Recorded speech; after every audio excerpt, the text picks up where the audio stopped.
안녕하세요. 오늘도 사연 살롱을 찾아주셔서 감사합니다. 저는 어렸을 때부터 옷과 액세서리에 관심이 많았어요. 저희 엄마 말로는 제가 다른 아이들보다 꾸미는 거에 관심도 많았고 머리가 헝클어졌다거나 옷이 마음에 들지 않으면 학교조차 가지 않으려 했다네요. 그만큼 저는 외모에 관심이 많은 아이였어요. 그러다 보니 자연스레 꿈도 이쪽으로 정해지게 되더라고요. 공부는 비교적 잘하지 못했지만 제가 좋아하는 거엔 누구보다 열정이 있었던 만큼 제 꿈은 확고했어요. 저는 의류사업가가 되고 싶었어요. 제가 옷을 이쁘게 입는 것도 좋았지만 다른 사람을 꾸며주고 멋들어지게 만들어주는 것도 좋아했거든요. 제가 판매하는 옷들을 입고 사람들이 기쁘게 입고 하루를 활기차게 시작할 수 있다면 그것만한 보람이 없다고 생각했어요. 그래서 어렸을 때는 하나뿐인 여동생에게 옷을 입히며 놀았습니다. 나는 꼭 패션으로 성공할 거야 라는 말을 밥 먹듯이 하곤 했다네요. 그 말이 지겨웠는지 제 동생이 어느 날 언니 그 말 좀 그만해 귀 따가워 죽겠어 라는 말을 할 정도로요. 지금 생각하면 웃을 얘기지만 저는 동생 옷 입힌다면서 옷엔 관심도 없고 오로지 공부만 좋아하는 동생을 억지로 끌고 와 화장해주고 꾸며주며 대리만족을 하곤 했어요. 그렇게 옷에 관심이 많던 전 성인이 되고 난 후엔 아르바이트로 돈을 열심히 모아서 조그마한 쇼핑몰 창업을 시작했어요. 당연히 위험 부담이 있는 길이고 다른 친구들과는 다른 길이었지만 하고 싶은 건 꼭 해야겠단 주의고 고집도 워낙 강해 엄마도 아빠도 저를 말리지 못했어요. 유리야, 사업이라는 게 쉬운 게 아니야. 네가 책임져야 할 위험도 크고 직원들 월급도 줘야 하는데 사업을 시작하기엔 네 나이가 너무 어리지 않겠니? 엄마는 네가 그냥 다른 아이들처럼 평범하게 대학 다니고 취직했으면 좋겠는데. 엄마, 알잖아. 이게 내 꿈인 거. 나 누구보다 잘할 수 있어. 믿어줘. 참고로 저는 사업을 시작할 때 그 누구의 지원도 받지 않았어요. 오로지 제가 모은 돈으로 시작했어요. 제 패기와 열정, 의지만 믿고 시작한 사업이었죠. 하지만 보기 좋게 망했어요.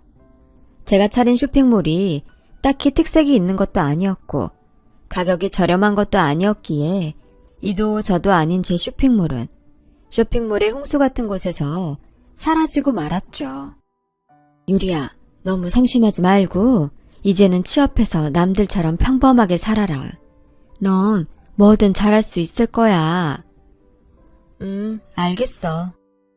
엄마는 사업 실패로 쓰라린 고통을 안고 있는 제게 이제는 그만 포기할 때도 됐다며 저를 어르고 달랬어요. 저도 당시엔 이제 모든 걸 인정하고 내려와야 될 때라는 걸 알았기에 그래야만 했죠.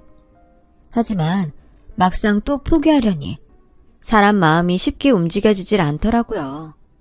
결국은 SNS로 액세서리를 팔기 시작했고 액세서리는 제가 직접 손수 동대문 시장에서 재료를 떼와 일일이 만들었습니다.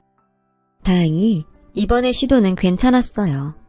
많은 수입을 창출한 건 아니지만 나름대로 스스로를 자랑스러워할 만한 결과였기에 자부심도 올라가고 자존심도 되찾았죠.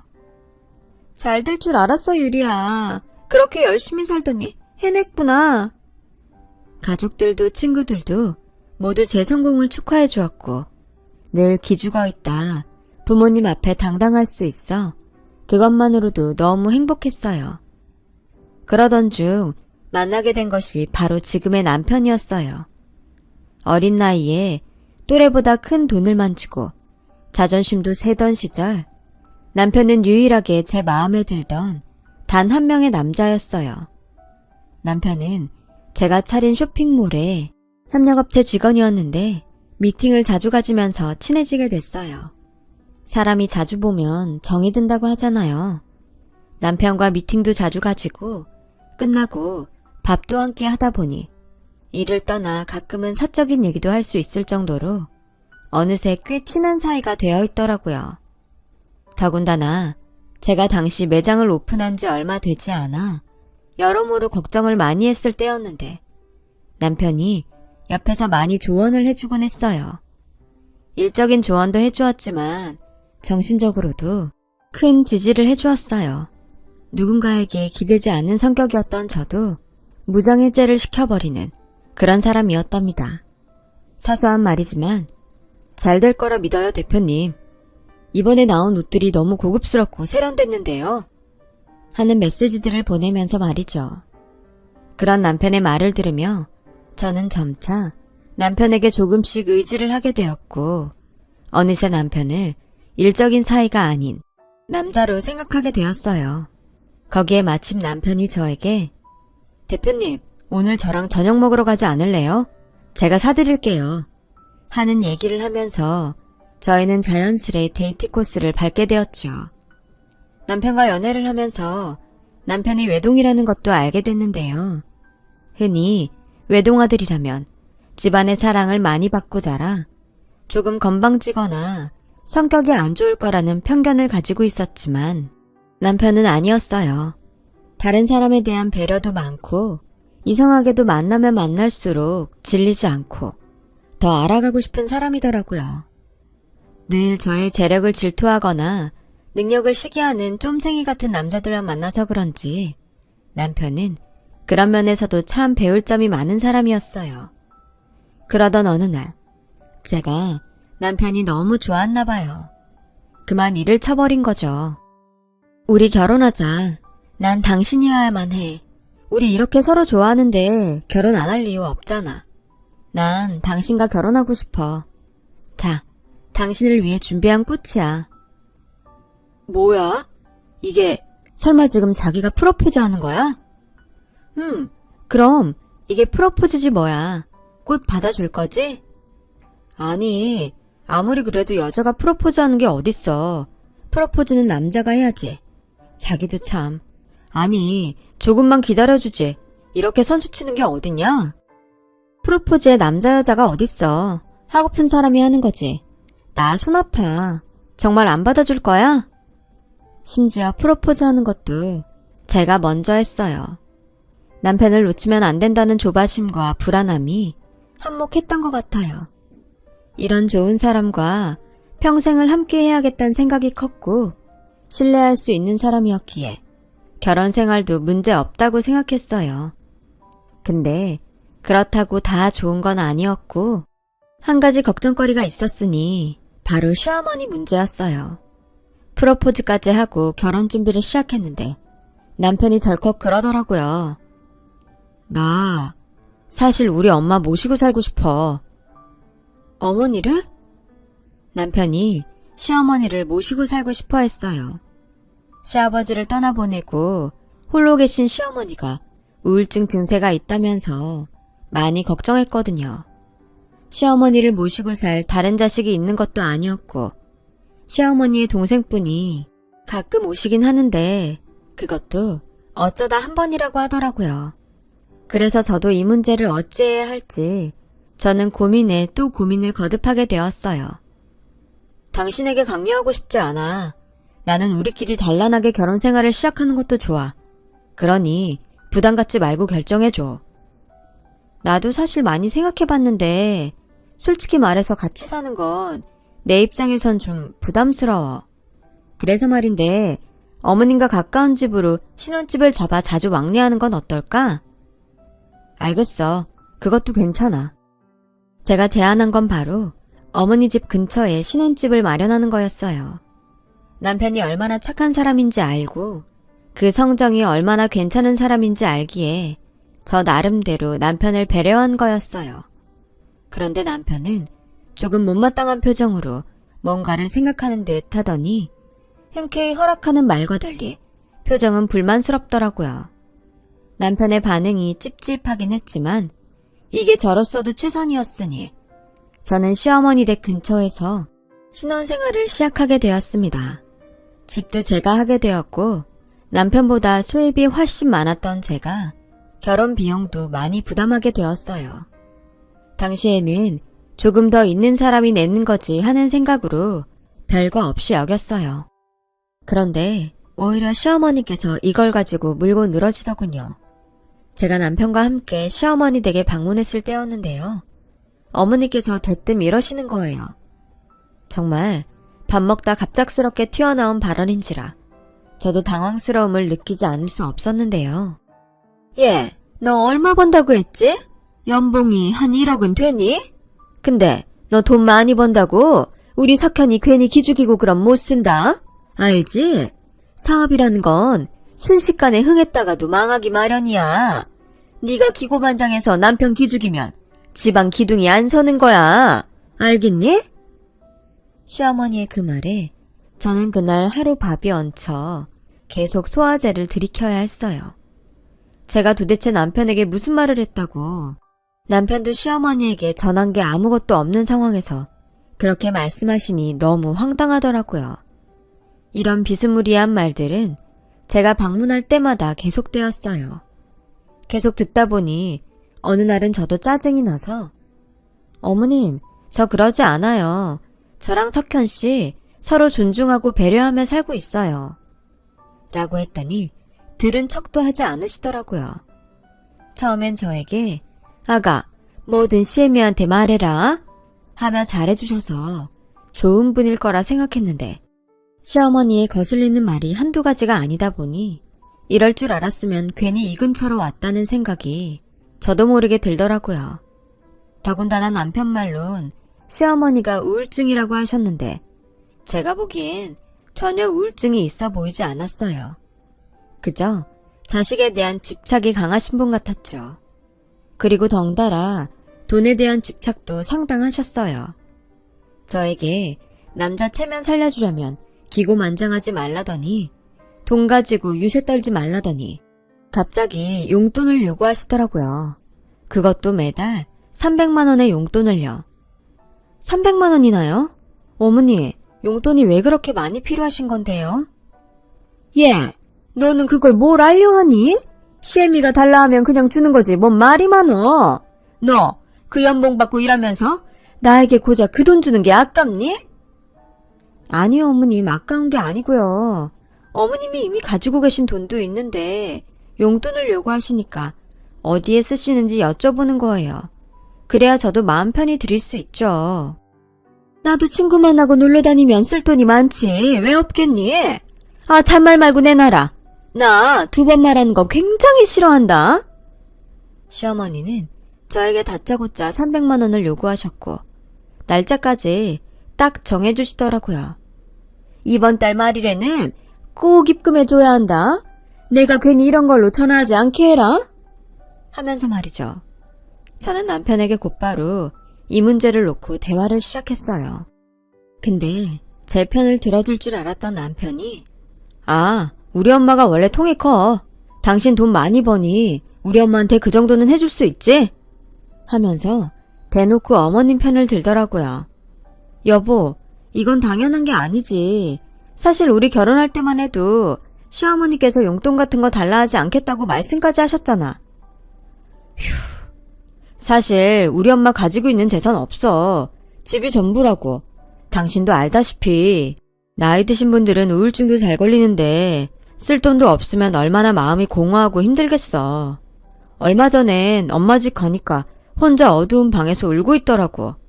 당신이 며느리니까 효도 좀 해줘. 부탁할게, 내가. 사실 처음에는 막무가내로 돈 달라고 말하는 시어머니에게 300만 원이나 되는 용돈을 줄 생각이 없었어요. 저도 사업이 안 될 때를 대비해 자금이 필요하고 저축도 해놔야 했으니까요. 하지만 남편이 거의 울다시피 몇 날 며칠 매달리자 어쩔 수 없이 줄 수밖에 없었어요. 신혼 초기라 이런저런 일로 불화를 일으키는 것도 싫었고요. 물론 저에게 돈 맡겨놨다는 듯 매달 말일이면 돈을 요구하는 시어머니에게 그 돈을 주는 건 억울하고 싫었지만 나중엔 시어머니도 그 고마움을 그래도 알아주실 거라 믿었습니다. 그런데 시어머니는 고마움을 알아주기는커녕 용돈의 금액을 점차 늘려가길 원했어요. 거기다 생일날 포장까지 정성스레 해간 선물에는 이런 반응을 보이셨죠. 다른 집 며느리들은 용돈으로 500씩 턱턱 준다는데 솔직히 생일 선물로 명품백 선물 정도는 기대했는데 조금 실망이긴 하다. 이거 건강식품 얼마나 한다고 이런 걸 사오니? 어머님, 이 건강식품도 비싼 거예요. 됐다 얘. 내가 널 데리고 무슨 말을 하니? 이런 시어머니의 말을 듣고 있다 보면 시어머니가 나를 미워하지 않고선 저럴 수가 있을까 싶었고, 시어머니는 그 정도로 돈에 관해 진상이었어요. 거기다 시어머니만 비정상이었으면 참 좋으련만. 결혼 생활 중 한 가지 문제가 더 있었으니 남편이 시댁을 너무 자주 들른다는 거였어요.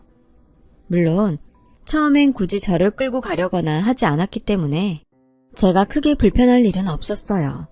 그런데 그 횟수가 너무 잦더라고요. 마치 자기 어머니에게 집착하는 사람 마냥 일주일에 서너 번은 시댁을 드나들더군요. 여보, 나 어머니 집 갔다 올게. 오늘도? 주말에 우리 잠깐 쇼핑몰 가기로 했잖아.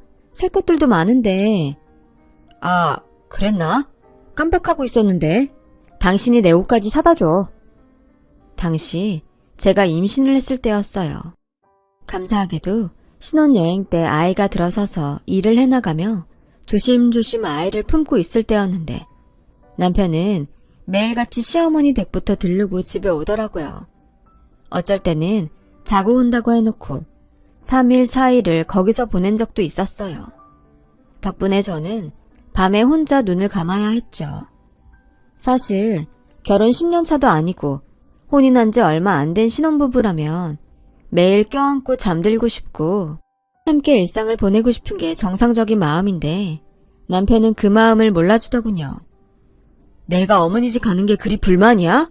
왜 그렇게 사사건건 시비를 걸어? 당신 지금까지 우리 신혼생활 시작한 이래로 일주일에 서너 번은 어머니 집 가서 자고 오잖아. 그럴 거면 나와 결혼은 못하러 한 거야. 내가 이런 불만 가지지 않을 거라 생각했어?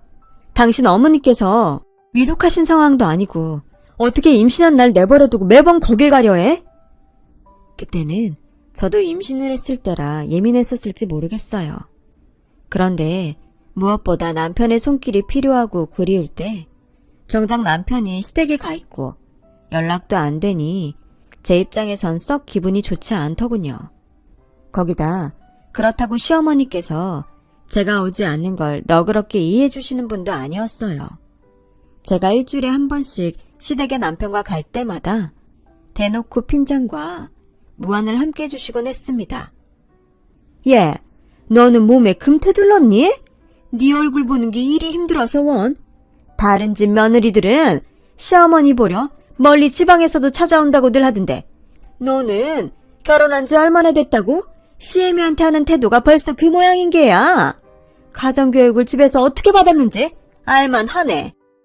뭐라고요? 어머님, 말씀이 너무 지나치신 거 아닌가요? 지나치긴 뭐가 지나쳐. 네 태도가 그따위니 이런 소리가 나오는 거지.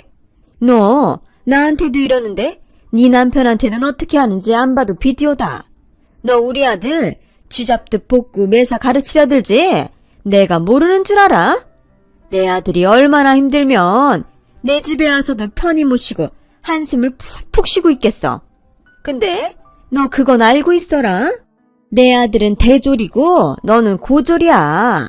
대졸자랑 고졸자랑 학력 수준부터가 다른데 네가 내 아들 가르칠 수준은 안 돼도 한참 안 돼. 정말로 그때는 너무 화가 나 머리 뚜껑이 열리기 일보 직전이었어요. 제가 고졸이라고 남편 가르칠 수준 안 된다고 하시는 시어머니의 말을 듣고 있자니 너무 황당하고 기가 막혀 말이 나오질 않더라고요. 저는 그 길로 시어머니에게 인사도 없이 바로 집으로 돌아왔어요. 집에 들어오자마자 냉수를 벌컥벌컥 들이키고 화를 좀 식히려고 앉아있는데도 가슴에서 올라온 열이 꺼지질 않더군요. 한편으론 도대체 남편이 시어머니에게 무슨 말을 전달했길래 이러는 건지 싶어 집에 와 남편에게 한참을 따졌습니다. 당신 어머니께 무슨 말을 한 거야? 어머니가 내가 당신을 쥐잡는 듯 볶는다고 하는데 사실도 아닌 말을 막 던지면 어떡해? 당신이 엄마니까 무슨 말이든 편해서 한 말이라고 쳐도 시어머니 귀에 들어가는 순간 시어머니는 정말 말 그대로 받아들이신다고. 아니, 넌 왜 툭하면 우리 엄마 욕을 해야 되는 거야? 너 임신해서 떽떽거리는 거 심해졌다고? 그거 몇 마디 한 게 잘못이냐? 솔직히 틀린 말도 아니잖아. 너 히스테리 부리는 것 때문에 내가 그거 받아주느라 아주 힘들어 죽겠어. 뭐? 일하고 들어와서 나도 좀 쉬고 싶은데 너 때문에 힘들어 죽겠다고. 들어오자마자 청소해라, 양말 정리해라. 쉴 새 없이 할 일을 주문하는데 임신한 게 무슨 벼슬이냐? 돈 버는 남편도 좀 생각해라. 당신이 입은 옷, 당신이 정리하는 건 기본 아니야? 아니, 사람이 도대체 왜 이렇게 변했어? 내가 알던 사람 맞아? 제가 임신을 해 몸이 불편해 못한 집안일을 남편에게 부탁한 적이 몇 번 있었는데 남편은 그게 그렇게 싫었다고 합니다. 또 남편은 그걸 시어머니에게 아주 상세하게 일러 바쳤더라고요. 정말 기가 막혀서 그날 남편과 크게 부부싸움을 하고 나서 남편이 코를 골며 자는 동안 부른 배를 안고서 얼마나 울었는지 몰라요. 이혼하고 싶은 마음이 굴뚝 같은데 참자 하며 겨우 화를 가라앉혔죠. 지금 생각해보면 사실 이혼하는 게 100번 맞는 선택이었지만 아기를 두고 그런 선택을 하는 게 겁이 났어요. 이혼은 안 하더라도 시어머니와 더 이상 말을 섞는 것도 얼굴을 보는 것도 싫어 남편에게 주는 돈도 시어머니에게 주는 돈도 끊어버렸는데요. 그러자 시어머니는 아주 생 난리를 치기 시작했어요. 너 지금 이게 무슨 짓이냐? 당장 내 돈 안 내놔? 너 오늘 내로 입금만 하면 나랑 인연 끊는 거라고 생각한다? 너 때문에 지금 동창회도 못 가고 있잖아. 어머님, 죄송한데 이제부터 그 돈은 드리지 못할 것 같네요. 저도 돈 쉽게 번 거 아니라서요.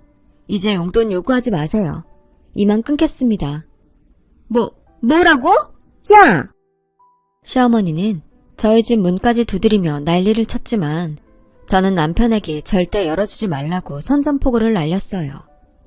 그렇게 냉전을 유지하던 어느 날 남편이 시어머니의 성화에 못 이겨 문을 열어주고 말았고 시어머니는 그 길로 들고 계시던 음식물 쓰레기를 부어버렸어요. 사방에도 튀고 제 몸에도요. 얼떨결에 당한 일이라 숨도 못 쉬고 있는데 시어머니는 되려 씩씩거리며 이 망할 것이 어디서 날 돈으로 무시해 하면서 고래고래 소리를 질렀어요.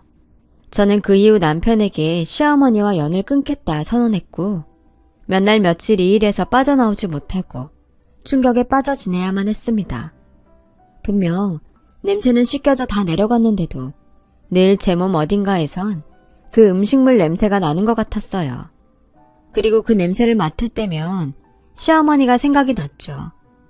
그러던 와중 저는 산통을 겪으며 어여쁜 우리 아이 하늘이를 낳게 되었어요. 아이를 출산하고 나서는 남편도 좀 달라지지 않을까 아주 조금은 기대했어요. 하지만 시어머니가 음식물 쓰레기를 던지고도 화가 안 풀렸는지 저를 못된 며느리라고 동네 분들에게까지 욕을 하고 다니시는 게 제 귀에까지 들려오는 동안 남편은 강 건너 불구경이었어요. 그리고 설상가상 더 끔찍한 일이 벌어졌습니다. 지금 생각해봐도 끔찍하다라는 표현 말고는 무슨 표현을 써야 할지 모를 만큼 제게는 너무 감당하기 힘든 일이었네요. 당시 산후 우울증이 심해지면서 사업에 제대로 신경을 못 쓰고 있었는데 저도 모르게 사업이 많이 기울어져 있더라고요. 매출도 반으로 줄어들고 재방문하는 손님도 없어지고 수중에 들어오는 돈이 없어지니 사람 마음이 조급해지더라고요. 그런데 어느 날 사업이 잘 되던 때 친했던 언니가 돈을 좀 벌어보라며 좋은 주식 종목을 알려주었어요. 제가 처음 사업을 시작할 때부터 알아온 언니이고 이쪽으로는 정보가 많은 언니라 그러면 안 된다는 걸 알면서도 판단력이 흐릿해졌던 건지 저는 거액을 투자하고 말았어요. 그리고 며칠을 몇 달을 기다렸지만 돈을 벌기는커녕 그 돈을 공중으로 그대로 날리고 말았어요. 그렇게 저는 순식간에 돈 잘 벌던 사업가에서 쫄딱 망한 거지가 되어버렸어요. 이 소식을 듣고 가장 먼저 반응한 건 시어머니였어요. 얘, 너 미쳤니? 너 듣지 않니? 빚까지 생겼다며. 당장 이혼해라. 세상에 돈 많이 번다고 그렇게 유세를 떨더니 그러려고 이 난리를 쳤니? 우리 아들한테 피해가지 않게 당장 이혼해. 어머니, 못하니? 도장 안 찍고. 그런 이 심보를 좋게 써야지. 시애미한테 돈 안 준다고 뻗팅기고 그럴 때부터 알아봤다. 너 같은 건 망해도 싸다 싸. 사람 얼굴에 대고 저런 말을 할 수 있는 사람이 몇이나 될까요? 아마 별로 되지 않을 거예요. 그래도 양심이 있다면 나를 조금은 감싸주겠지 싶어 남편을 바라보았지만 남편도 저를 외면했어요. 우리 사실 결혼 생활 내내 계속 삐끗했잖아. 이미 서로 안 맞는 거 알고 있었고 여기까지만 하는 게 맞는 것 같아. 그렇게 이혼을 당하고 말았습니다. 이혼을 하는 과정도 만만치 않았어요. 정신적으로 하루하루가 고통스러웠어요. 어쩌다 이렇게 됐나? 내가 왜 이런 실수를 했을까? 어디서부터 인생이 꼬인 걸까? 정답이 없는 질문만 계속 머릿속에 맴돌았고 시어머니는 그 와중에 여자 잘못 만나 내 아들 팔자가 꼬였다. 이래서 집안에 여자를 잘 들였어야 하는 건데 너 때문에 내 아들 꼴이 이게 뭐니? 하면서 끝까지 저를 비난하셨어요. 그나마 하나 다행스러웠던 건 남편이 양육권을 주장하지 않을까 걱정했는데 자식에게 정이 없던 인간이라 그런지 애는 저보고 키우라고 하더군요. 이혼 후 본격적인 고생길이 시작됐어요. 갈 데가 없어 친구 집을 전전해야 했는데요. 차마 고향으로 내려가기엔 부모님 얼굴 보기가 죄스럽고 창피해서 그런지 연락을 못했는데 부모님께서 먼저 연락이 왔어요. 너 뭐 때문에 집에 못 오고 있는 거야? 얼른 짐 싸들고 집으로 와라. 애기 감기라도 걸리면 어쩌려고? 얼른 와. 아버지의 호통에 저는 울며 고향집으로 향했고 집에 도착하자마자 어머니와 아버지는 그저 저를 한없이 껴안으시며 이 고통을 위로해 주셨어요. 그리고 아버지는 제가 어떻게 이혼을 당했는지 어떤 결혼 생활을 했는지 알게 되자 당장 무능한 남편과 시어머니를 찾아가겠다며 고래고래 소리를 지르시고 집안은 한바탕 난리가 났죠. 결국 아버지가 시어머니에게 전화를 해서 아니 어떻게 사람을 부려먹을 대로 다 부려먹고 도움 안 되니까 이렇게 내팽개칠 수가 있습니까? 가족이면 더더욱 그러면 안 되는 거 아닙니까? 그런 예의도 몰라요. 하고 소리를 치셨지만 시어머니는 참 이보세요. 그쪽 며느리는 저에게 처음부터 도움이 된 게 하나도 없네요. 제 아들에게도 못했고 저에게도 며느리 노릇한 적 한 번 없는 쓸모없는 애였다고요. 그런 애 걷어줬으니 오히려 그쪽에서 고마워하셔야죠. 라고 말하셨죠. 저희 아버지는 시어머니의 말에 너무 황당해하시며 당신 같은 인간과는 상종하고 싶지도 않다고 말씀하시며 전화를 끊어버렸어요. 그 뒤 저는 부모님께서 돈을 빌려주셔서 단칸방에서 아기와 함께 먹고 자고 하며 마음을 삭혀야 했어요. 그때 처음으로 그런 생각이 들더군요. 이렇게 사는 게 무슨 의미가 있나 하는 생각이요. 나쁜 생각 말이죠. 처참하게 실패한 내 인생이 너무도 부끄러웠고 비참하게 그지없었어요. 가끔 가다 전 남편의 소식을 들으면 그 사람은 떵떵거리며 사는 것 같았는데 저만 이 모양 이 꼴이었죠. 그래도 아기를 보면 생을 포기해야겠다는 그런 생각을 할 수가 없었어요. 저만 바라보는 내 아이를 보면 그런 나쁜 선택을 할 수가 없었지요. 그래서 아이를 친정에 맡기고 그 후 무슨 일이든 닥치는 대로 일을 하면서 이를 악물고 버텼어요. 당시 고졸학력에 저를 써주는 곳이 별로 없고 회사 취직도 쉽지 않아 식당에서 10시간 정도 일을 했는데요. 일은 절로 신음소리가 나올 정도로 힘이 들었지만 그럴 때마다 애사진을 보면서 이 시기를 견뎌내리라 다짐했고 제가 잘 사는 게 한편으론 남편과 시댁에게 진정한 복수라고 생각했어요. 물론 전 남편에게 도움을 청한 적도 있었어요. 전 남편이 지급하는 양육비가 턱없이 부족했거든요. 하지만 생활비가 부족해서 분유값마저 부담이 된다. 그러니 도움을 달라 하면 전 남편은 제게 딸랑 10만 원을 입금하며 그러더군요. 난 이제 새 여자를 만나 잘 살고 있으니까 다신 연락할 일 없었으면 좋겠다. 너 때문에 졸지에 이혼난까지 됐는데 이제 나한테 그만 피해 끼칠 때도 됐잖아. 어떻게 나도 모자라 제 자식도 그렇게 버릴 수 있는 건지. 그때 저는 그놈이 인간 쓰레기보다 못한 인간이라는 걸 깨달았어요. 그렇게 5년이 지났을까요? 아이가 어느 정도 크고 저도 돈을 모아 이제는 저희 둘이 살 수 있는 작은 집을 하나 얻을 수 있었어요. 늘 떨어져 지내다 이제야 내 손으로 아이를 안고 돌볼 수 있어 그것만이라도 다행이라 생각했죠. 풍족하지 못한 환경에서 내 아이를 키워야 하는 현실이 한편으론 퍽퍽하고 버거웠어요. 아이에게 제대로 된 옷도 입히지 못하고 새 신발도 신기지 못하니 엄마로서 너무 죄책감이 들더라고요. 우리 아이가 내가 아닌 다른 엄마를 만났다면 어땠을까? 그런 생각이 하루에도 수십 번 치밀어 오르더군요. 그러던 찰나 시장에서 아이 옷을 살 때였는데 아이 옷을 파는 쇼핑몰을 해보면 어떨까 하는 생각이 들더라고요. 아이 옷에 대한 디자인이나 구체적인 아이디어들도 함께 말입니다. 사실상 자금도 없었고 막상 시작하기에 겁도 났는데 예전에 사업하면서 알던 지인이 투자를 하겠다고 했고 저는 지인의 도움으로 다시 한번 쇼핑몰 창업을 시작하게 되었답니다.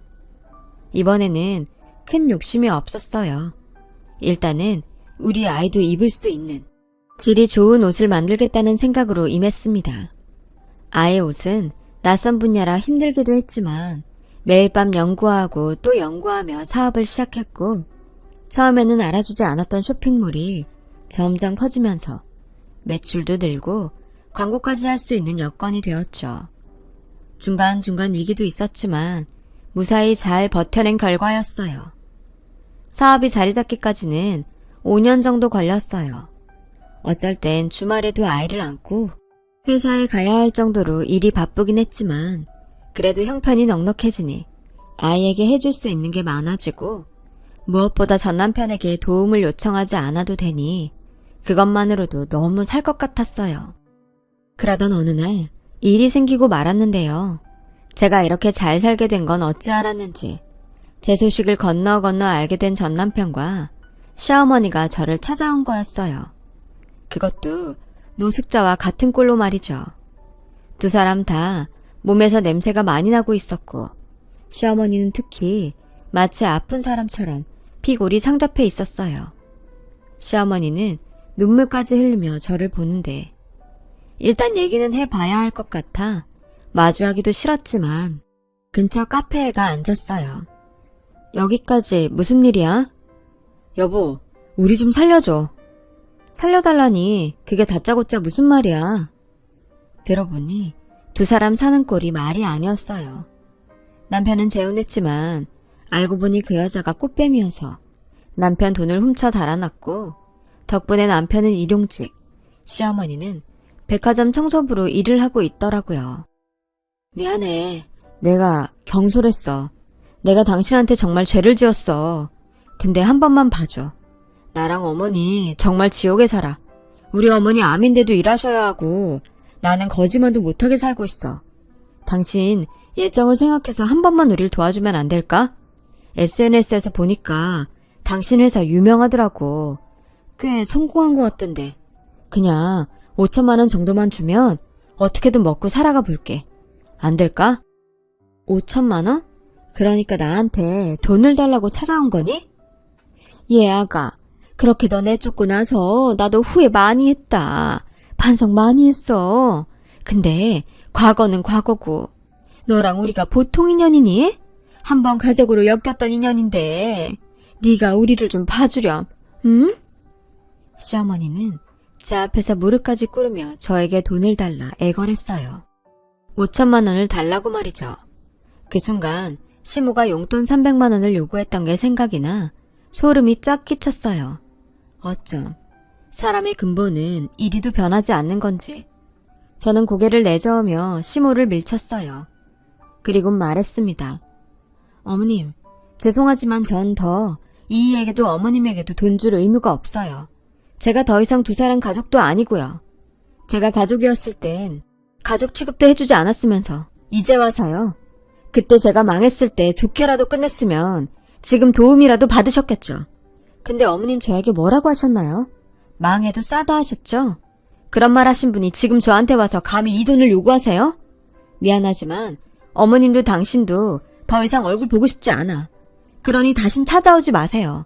한 번만 더 찾아오면 경찰에 신고라도 할 테니까. 여보. 저는 그렇게 저를 목청껏 부르는 남편과 눈물 흘리는 시어머니를 등진 채 주차해 놓은 제 차로 걸어갔어요.